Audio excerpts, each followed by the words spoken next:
Bismillahirrahmanirrahim.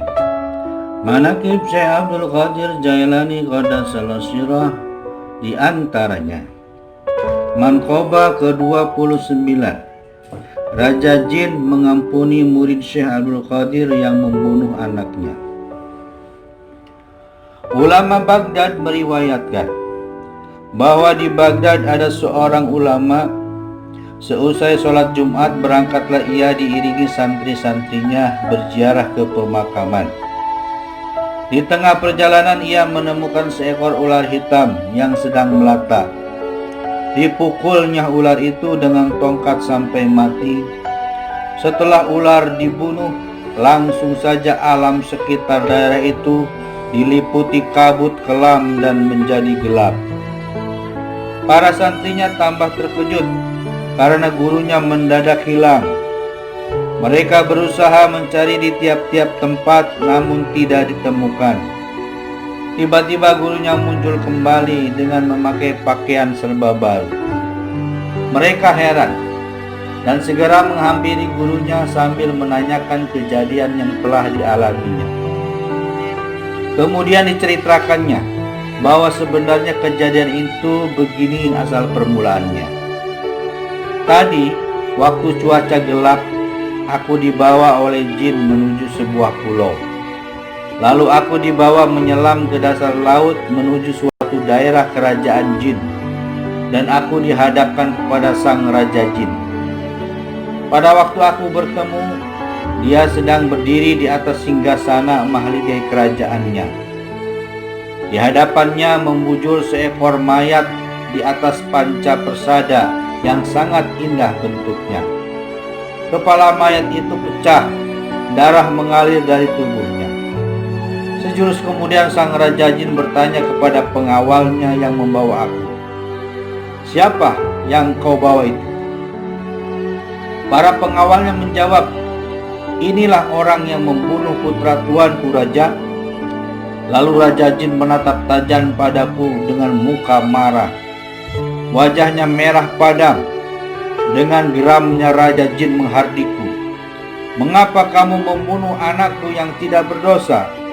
Bukankah kamu lebih tahu tentang dosanya membunuh?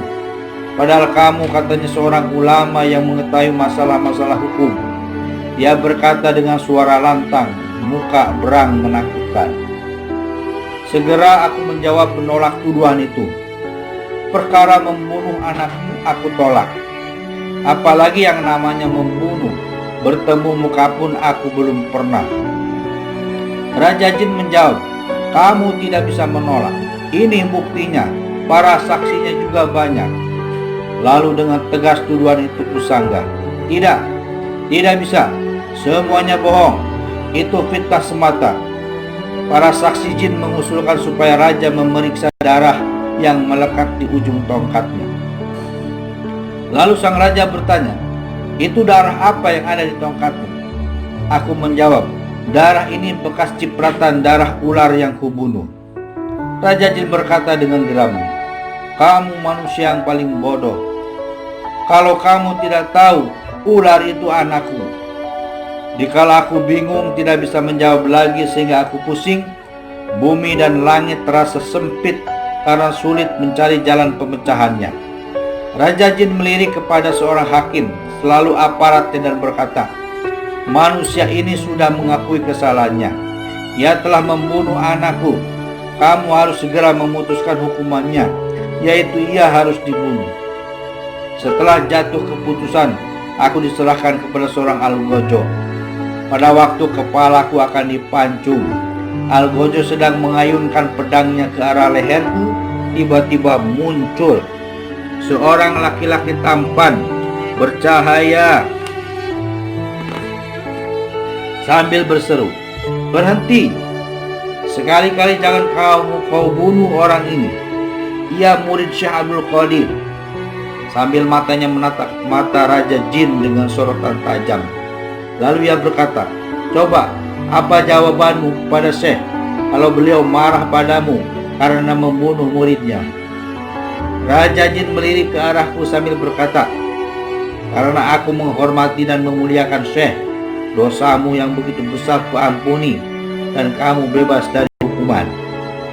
Tetapi sebelum kamu pulang, kamu harus jadi imam sholat untuk menyembahyangkan mayat anakku almarhum dan bacakan istighfar mohon diampuni dosanya. Setelah selesai menyembahyangkan, pada waktu pulang aku diberi hadiah pakaian bagus dan diantarkan ke tempat semula tadi. Allahumma ansur alaihi rahmatau wa ridwana wa amidana bi asrarihi fi kulli waqti wa makan.